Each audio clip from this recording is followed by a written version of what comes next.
Hey there, Kenneth French of Vast Voice, telling business secrets to entrepreneurs. We're very, very happy you stopped by.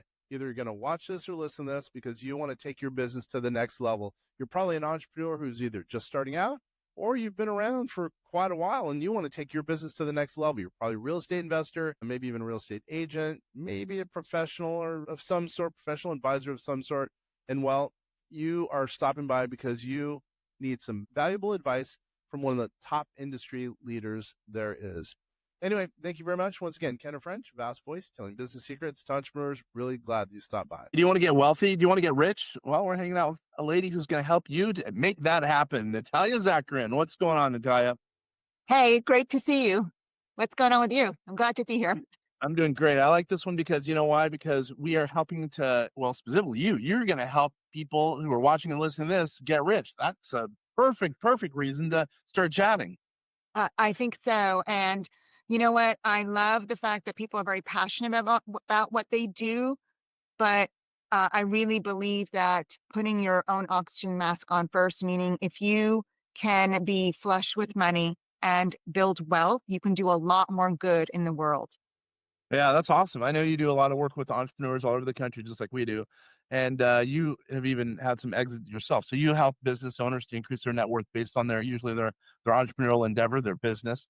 And you look at the numbers, which I think is a huge component. 'Cause a lot of people don't look at the numbers and they just run the business, and they should at least one have a general understanding or be driving in a car with someone who knows the numbers, and that'll help them that much more.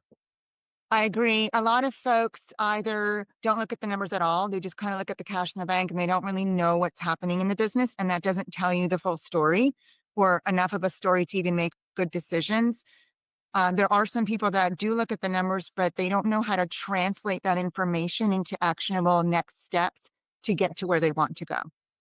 Which is, how do you know if as an entrepreneur if you're doing well unless you know the numbers? Generally, I'm not saying get deep dives, no bookkeeping inside and out. Don't get whatever QuickBooks certified. But at the same time, if you're again, having consultation with someone who's going to help you know your numbers, know your rate of return, so you know if you're investing in the right spot as far as your business, you're much better off. There's just no doubt. I love this. All right, I'm going to ask some questions. Let's get to the bottom of things. How about this? I'll get to the nitty gritty. Let's add some value to the people who are watching and listening right now. What's the number one tip you would suggest to a business owner to increase their net worth as it relates to their entrepreneurial endeavor, their company? I would say run your business as if you're going to sell it. Mm. Because if you're running your business as if you're going to sell it, you're going to ultimately run a much healthier business with systems and processes, the right people in place, momentum, and all the like. So you have to understand how to exit out of the business to make the most valuable, to make the business the most valuable, even if you're not planning on selling it. Yeah, if you know you're going to retire, whatever, in 10 years, or you want to, yeah, basically want to retire in 10 years, look at that point, then you work backwards to equal whatever that goal is. And if you'll know if you're off track, that's exactly right. I was just on the phone with a client, or just on a G meet with a client. We were just talking that exact same thing. He wants to retire, and we talked to him about basically de-engineering his endeavor, and it made a lot more sense to him in general. And then now we're going to get in the nitty gritty. So let me ask you about the nitty gritty. Let's say, let's say I'm your client. I'm a business owner. Let's say I want to, let's say sell my business in 10 years. What are some of the crucial things that you think make sense for me to de-engineer it, as the term that I use? Sure. So I think there are several factors that someone looks at that would be interested in buying your business. The number one factor is systems and processes and people. Can the business run without the owner? What does that look like? So the more you're involved, and it's okay if you're involved a lot right now, especially if you're starting out, but you want to start looking at things and how to create systems, processes, and people so that they start taking over all of those responsibilities so that you become more of the CEO and then eventually become the visionary and the shareholder of the company. So you're always going to be involved, but your responsibility to the company is going to keep changing as the company scales and grows. So number one is if you are a big part of your business and your business strictly depends on you, your business is not worth very much because you can't sell that. And it's just a job at that point. 100% true. Yes, and that's okay. That is fixable. The other thing that that they look at is profitability. So depending on what kind of business you have, profitability is still extremely important. Revenue is very important, but profitability is important. So if you take out all of your owner benefits out of the business, where do you leave off in profitability? So for service-based business, you want to really target 40% or higher. I know that sounds like a lot, but that is truly what a service-based business profit should look like. And then the next thing is momentum and sales. So if you have a predictable marketing and sales process, predictable lead generation, new sales going on throughout the month, month over month, year over year, and you're building momentum, it doesn't have to be 90% momentum. Even if it's just 20%, what they're looking at is that every single year you keep growing. That's really big also. And I would say the last piece is the people. You have to have a culture, core values, a vision, a mission, and have really strong processes and systems like SOPs, everything that you can think of. Oh my gosh, my cat. Okay, that's awesome. What's your cat's name, by the way? That's Kitten. She's hungry. The cat is named Kitten. Okay. I didn't even see her there. That's pretty funny. We're hanging out with Natalia Zacharin, and we're talking about money, really increasing net worth. Now, I think you talked about something really important, and that's process. I consider, people, process, performance, and people forget about the process. People are in their business; they're not even paying attention to the business, the process, and the process is what equals the revenue, et cetera, et cetera. And we're a big believer here at vastsolutionsgroup.com. We're big believer in Michael Gerber's, E-Myth, E-Myth Revisited, et cetera. The system, if you have systems in place, then you as a business owner can back up and then have other people run it, or have computers run it, or for us, it'd be artificial intelligence that would be running it, and you're much better off. I love that idea. No one talks about that. I'm glad that you did. Yes, I actually, I'm wondering how many people actually use artificial intelligence in their business. And if you don't, you really should start playing with it, because that is definitely going to give you a leg up on what's happening. Don't be afraid of it. It's very important to start using it. And there's a lot of use cases for artificial intelligence. So I love that you guys are doing that. Yeah, we wouldn't be able, we wouldn't have our clients all over the country like we had. We started doing AI, we started researching it in 2010. We started in 2018 is when we had our own model called Einstein. And there's no way we'd be able to lower client tax liability if it weren't for artificial intelligence. And, you're right. If people aren't using it, they're really missing the boat, because they're going to get potentially bumped out of the way by someone who is using it. And plus, for systemization and processes, there's no better way to put in place good processes without artificial intelligence. It's just the way to go. There's no doubt. I love that you even mentioned that. You mentioned a lot of things already. I love that you mentioned, we're talking about artificial intelligence, processes, people, all the stuff you mentioned is, in my opinion, spot on. Yes. Yes, I think the people quotient is the most important, but honestly, artificial intelligence could replace some of the lower level data entry things. So for instance, if you don't have processes, or if you don't have a training manual, you can literally sit there and speak into Chat GPT, just brain dump everything that you're thinking, and ask Chat GPT to put it into a process, and that just saves you so much time, right? So that's like the work of like another person, or that is going to save you hours and hours of time. I use AI a lot for email writing, marketing, editing videos. I don't know how to do any of that stuff. So yeah, we use it extensively, because again, without it, the example you and I were talking about offline about, bookkeeping. We offer free bookkeeping now to our clients, and there's no way we could offer free bookkeeping. They don't need bookkeepers now to a certain extent because of artificial intelligence in our model. We call it Vast Bookie AI. There's just no way we'd be able to do that without, artificial intelligence. Yes. And they're using artificial intelligence more and more in all of the softwares, where we also do bookkeeping, but we're doing a lot more advanced case bookkeeping, where there's a construction company or real estate investors, or I don't know, like we're bringing a couple of companies public right now and doing GAAP accounting. So there's always going to be I don't know if there's always going to be a human, but there's still going to be a lot of human interaction in the more complicated things. But where it's not complicated, I really truly believe in systematizing, automating, creating processes, because the wealthy don't do everything. They know how to do it faster or better or cheaper. Mm-hmm. So you still want to bring a lot of value. So value is extremely important, and you need to have customer service and you have to bring a lot of value. But that doesn't necessarily mean that that value is you working there for 10 hours on something. If you're creating the same value in a half hour, that's even better, because then you can create 10 times as much value. Yeah, and then that's exactly. Or you can have lower costs or Yes. fees as relates to the whole project, because you're doing it more efficient. You can handle more clients, et cetera, et cetera. So I got a few questions for you. So let's say you're talking to one of our listeners. Let's say solopreneur. Let's say they have a net worth of whatever, $5 million. Let's say they're a real estate agent, also an investor, and they have a pretty good team under them. Let's say, I don't know, there's 200 team members under the real estate agent. What are some things you would suggest to a business owner as it relates to the numbers, the finances, the bookkeeping, et cetera, et cetera? I would really look at, especially if you have a lot of team members, your cost for people, your people resource is going to be probably your highest cost. So, and in a business like that, customer service and having people is really important, because that's a people-driven business. I would say really look at your payroll to revenue ratio, and per person, even if they're doing their own sales and they have their own sales, but just overall as a business as well. That gives you an efficiency rating.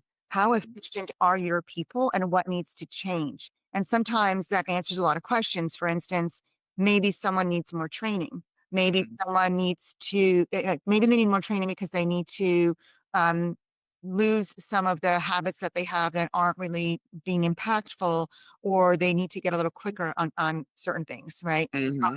Maybe someone's not a great part of your team, and that's okay, because I feel like 50% of anyone you hire is like a 50% chance that they're going to make it in your organization. That's actually just a normal statistic. So keeping an eye on that is really important, on efficiency and working with people. And if they can't, like you can't manage ethics and character. You only know those things after they start working for you. So if their ethics with working and their character, if their integrity isn't there, then they're going to probably have to move on. So really leaning on your core values and really leaning on your vision and mission is going to be really important as well. But I would say the biggest thing is measuring the people for that type of organization. The other thing I'd say, which is kind of a neat trick, is for that owner or any owner to get a net worth statement, which is going to look very similar to your balance sheet, but it's basically the balance sheet for your life. So it's going to have everything that you owe or own on your life, and you owe. So all your business assets, your personal assets, any other businesses that you own. If you're married, maybe your spouse's assets, any liabilities that you owe, credit cards, mortgages, cars, whatever that debt looks like. And then looking at net worth. So it's going to be all of your assets minus all of your liabilities and what is left. And what you want to do is actually create that sheet. It takes a little bit of time the first time around.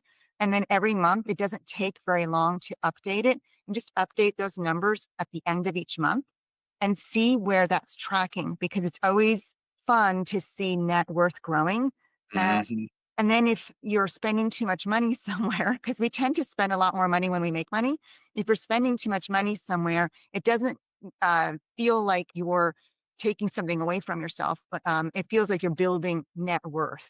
Yep. So, like maybe you don't go and buy that new outfit that you were planning on, and instead you save up that money and buy another asset, or leave that money and invest it.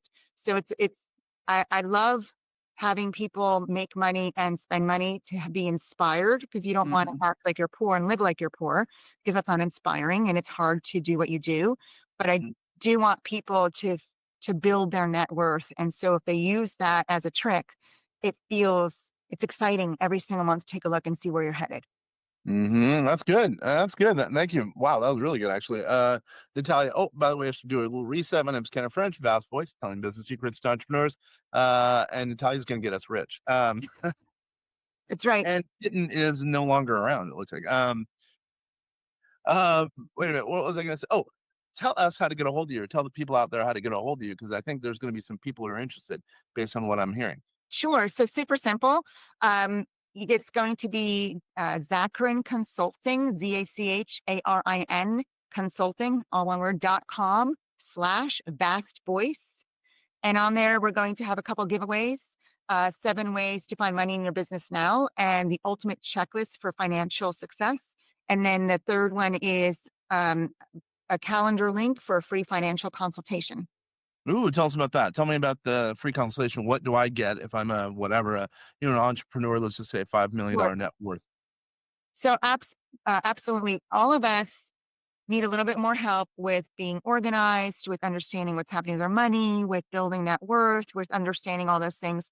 So the free financial consultation is basically a discovery call. It asks you a lot of questions, and then we give a recommendation of what you should do next. And so whether or not you want to work with us, our goal is to make sure that you know what the next steps are, and you also know what it looks like to work with someone that should be asking you a lot of questions, especially for like a fractional CFO, that they should be asking you a lot of questions before they quote you or before they get on the line with you, because they need to understand your business in order to see if they can help you. And that's what we want to do. We really want to understand. And the goal is to help you understand what your next steps are.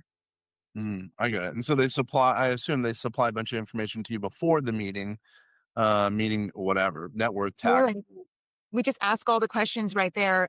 Sometimes business owners don't know, and that's okay, but we can ask a lot of different questions and really get a good handle on where they're at, where they are now and where they want to go. And that's Oh, what it is. It's where are you now? Where are you heading? Where do you want to go? And like what's the next step to do that? I understand. And by the way, who's the typical avatar, typical client for you? Really, we work with clients anywhere from startups to our biggest client is at 35 million.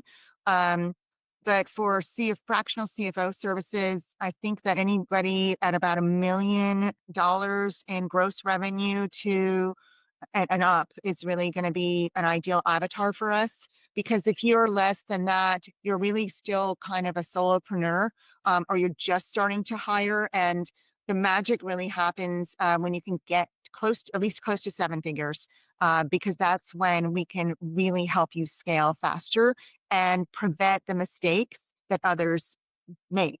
And I have an unfair advantage, or like our CFOs have an unfair advantage. We get to see patterns of what works and patterns of what's happening. So we have an idea of what's going on in the economy before most other people know, because we can see it start happening with all of our clients, and having like all these in-depth discussions. And then we see patterns of what works, which is really fascinating. With working with dozens and dozens of clients all at the same time, you start really getting a lot of insight. I think I would also say, just to make an addendum to that, I would say you're neutral. I mean, some people, when they're entrepreneurs, they're so embedded in the company, they don't see what's going on. They don't see the big picture. I know it sounds bad, but I think it's true. I think more than anything, because you know the numbers, you're numbers oriented individual and staff, I assume, that you can come in and can provide some clarity, but also number two, a whole bunch of resources. But then I guess also number three, a neutral viewpoint on their situation. As again, they're really involved and embedded in the business, and they're going to do what they're going to gravitate towards. Versus you have a neutral viewpoint. You see a bunch of different companies out there on a daily basis, so you can kind of transmit really neutrality and add value in that regard. That's a really good point, because we are all emotional creatures. We're driven by emotion, whether or not we want to admit to it. And having someone that works with you takes the emotion out of it, because we're not emotionally attached to the business. And also, it helps because an entrepreneur is getting pulled in so many different directions. It really helps to pinpoint what is that one thing that's going to knock over the most dominoes. What is that biggest domino that's going to help you the most? And it's usually the more uncomfortable one. So having the support of someone telling you this is what you need to do is really helpful, because it's data driven, it's not emotional, and it keeps you accountable, because guess what? In a couple of weeks, we're going to see you again. And if you didn't do it, that's going to come up. Yeah, that's true. An accountability partner. Because a lot of people say, "Oh, I'm going to do X, whatever. I'm going to send that guy or that girl an email," and then they don't. You guys could be accountability partner, and that's another huge added value. Yes, you got to do. I like that. But that's accountability partner and part therapy, because uh, mindset and grit, and it is a roller coaster, right, to be a business owner. So just to help level that out, we have a lot of empathy for our clients. We love our clients. We are their biggest fans, but it is really hard to be an entrepreneur. We understand that. So just having someone to talk things through is really helpful. So I would say it's numbers, data, mindset, therapy, psychology. It's a lot. It's all the things. and it's hard to be an entrepreneur. That's I think I might have told you we have this thing called the Vast Vault. It's our community, where unlocking business secrets, and it's huge because it's hard when you're an entrepreneur. You're all alone, and here we have whatever over 800, maybe 900 people by now. I don't even know what the number is, but you're all collaborating, trying to grow one another's business because it's hard.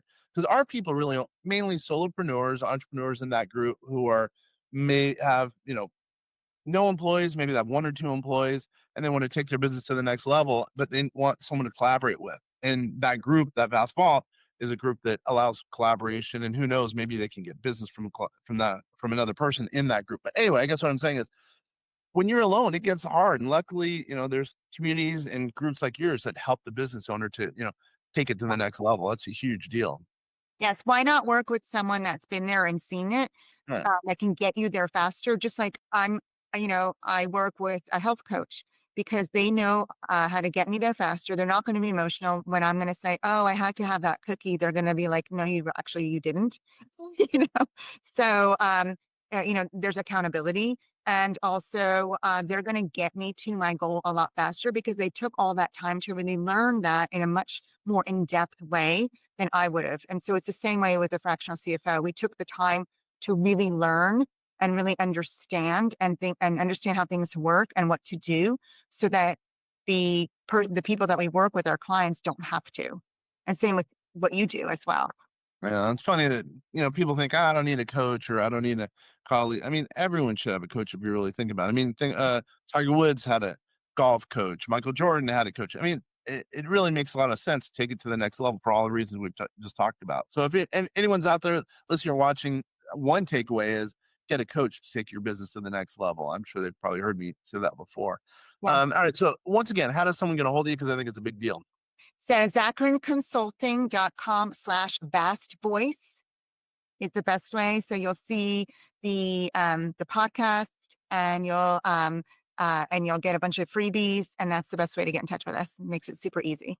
And tell us about the first giveaway. I think it was seven ways to Find money in your business. There you go. Yeah. Tell us a little bit about that. That sounds like kind of a cool resource. Yes. So it's, everybody knows, okay, so you can go through and double check what you're spending on. And that's definitely one way to find money in your business. But there are certainly other ways to find money in your business. It might be other services that should be considering selling. It could be maybe investing your money, reinvesting back in the business with better lead generation and getting more clients, building revenue, could be with investing in people. There's a lot of ways to find money in your business by either increasing revenue or increasing profit. And there's so many different triggers. There's so many different levers, either up or down, kind of like turning on different hoses, or I kind of imagine it like a dashboard of an airplane where you have like a million little levers, and one you tweak a little up and the other one you tweak a little down. Well, that's what it's kind of like to find more money in your business. You just have to do tweaks in different directions. So it gives you some ideas on how to do that. And then the second giveaway is the ultimate checklist for a financial success in your business. Some of it is fundamental of like, you might already know and be like, duh, I already knew that. But a lot of it is not fundamental. And what I find also when we talk to hundreds of people is that the fundamentals are not always being followed anyway. So it's a good reminder. I know. Yeah, I totally know what you're saying. Yeah, people. Yeah, great intentions, but don't execute. I totally hear that. Yeah. Um, okay. What's give us? I think I might have chatted with you before about this, but we weren't on air. Give me one example where you've taken a client who's totally unorganized, going down the totally wrong path, and you've totally set them down the right path, and now they're a trillionaire.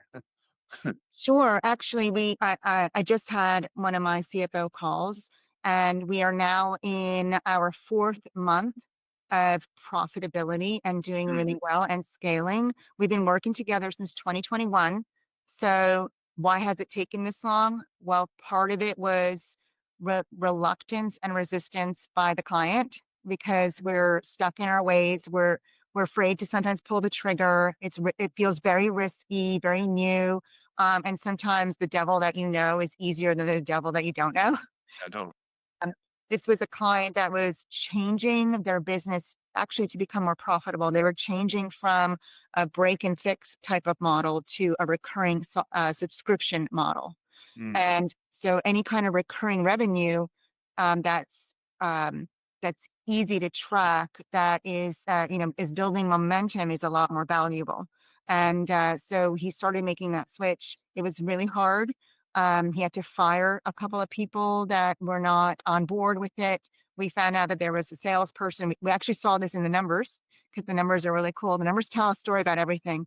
Yeah. So we found out that the salesperson was actually uh, inputting false data and saying that they were making a lot more calls than they were. So that person had to be let go.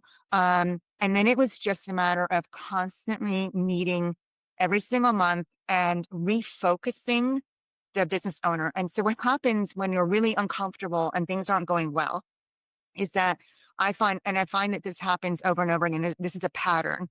Some business owners that are not doing well, they start focusing on things that are not important, like getting really nitty gritty and like, we need to move this one thing from this line item to this line item. Like, who cares? That doesn't make any difference, right? I know. So it's constant refocus, constant refocus. You have to do the uncomfortable thing, go get new business, go do lead generation, fix the marketing, fix the sales. You need to do it yourself now as the owner because you don't have anybody else right now. And the constant refocusing, I think it made that person feel confident that they were on the right track. And then, it takes time. And now we are seeing incredible results where actually his revenue is slightly down so far this month than it was even last year. But his net profit is up $100,000 already. Yeah, there we go. There's a lot of things you can do with $100,000. I mean, Yes. you just actually, that was a very good point. So if you really think about it, so you found that somehow through your research, et cetera, due diligence, that the salesperson wasn't doing his the work that he was saying. He wasn't doing his duties. By the way, Yeah. obviously there's an integrity deal there, but I mean that's another reason I think finance makes sense. A bookkeeper or whatever, someone who's again in the same car that you're driving because they can help you. They're they're your true consultant in that regard, where you as a business owner would have found that, and now you found $100,000, which is going to help his net worth, et cetera, et cetera. I mean, that's Yes. great. Yes, we actually saved a bunch. So some of the products, what we found and why we decided to make the switch, the original products that he was selling were not making any money. So the gross profit was so low that by the time we ended up, getting, spending all the money on the operations and on the admin and everything, there was no money left over. So it was either sell it for more or stop selling that because it doesn't make any sense to lose money. Yeah, I gee, Yeah. we're not volunteering here. And by Yeah. the way, basically it sounds like it's a passive or kind of a passive income or recurring revenue type model you're going. We believe in that. Every single thing we do equates into passive income. If not passive income, it's recurring income. I think that's the only way to go as a business owner, because I don't want in 5 years, I don't want to have to continue to be on that hamster wheel. I want to have passive income for my employees, for me, so we don't have to work as hard, et cetera, et cetera. I think that's the only way to go. That's good consultation that you're providing. Yes. So if there's a way that you can make it subscription income where they sign up once and you charge them every single month and you're bringing them value every single month. The point is to make sure that get that subscription income up to cover all of your costs. And then anything that you make over that is just icing on the cake. Totally. You know?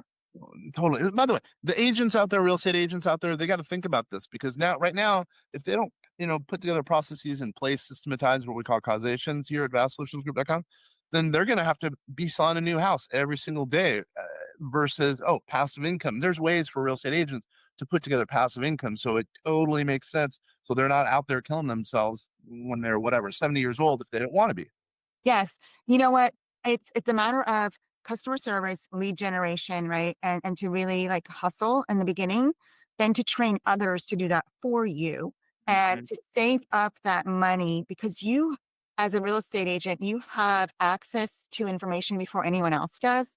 So then start looking for assets to buy because that's your passive income and you have that you have that opportunity. Stop blowing money on stupid items and start saving that money and buy some assets and start building that passive income throughout your lifetimes and start scaling and hiring others to do all those other things for you. And that's a really good model. Yeah, put some systems in place, put in some key people, let the system be able to sell it, grow, and then you can sell it down the road for a heck of a lot of money. This is awesome. All right, what's one thing? Let's get ready to close the door. What's one thing we have not talked about that can add value to a listener or viewer out there, in your opinion? I think that I want to mention about acquisitions because I don't know if anybody's planning on buying other businesses. It's getting very popular to buy other businesses. And I have 2 under my belt. And I wanted to mention what not very many people talk about. Besides all the due diligence and everything that you do with buying a business and the valuations and the discussions. So first of all, valuations are subjective. So there's an art to it, which means that it always depends on what does the owner want to sell it for and what does the buyer want to buy it for. It doesn't always depend on the value itself. A lot of business owners think that their business is more valuable than it is because they put so much blood, sweat, and tears into it that they actually don't even know how much it's really worth. So getting a valuation at any point is really important. But the one thing that people don't talk about is when you buy a business, you're actually buying the culture of the other owner. And you might not be prepared for that. So I bought a business, for instance, I bought one that was based out of New York. And a lot of the clients were pretty assertive, some I would say aggressive, than the ones that I was used to. And it was very different. And then I bought a business in Utah, and those are the nicest people I've ever met in my life. I was like, oh, I'm going to buy more business in Utah. Yeah. But just be aware that you're not going to expect it. And the other thing is also to be aware of is that owner probably they're selling for a reason. They were probably thinking about selling or working on it way before they actually sold it to you. So it might be a mess. And so just be prepared that it's going to be a mess to fix that for a little bit. It'll take a little bit of time. Yeah, man, this has been good. Yeah, I think we've added some value to people. I really do appreciate you being here. Once again, one last time, Natalia, how does someone get a hold of you? ZacharineConsulting.com/vast voice. Very nice. All right, guys. You know what I would say? This has been Ken French, Vast Voice, telling business secrets to entrepreneurs. Thank you so much for hanging out, everybody.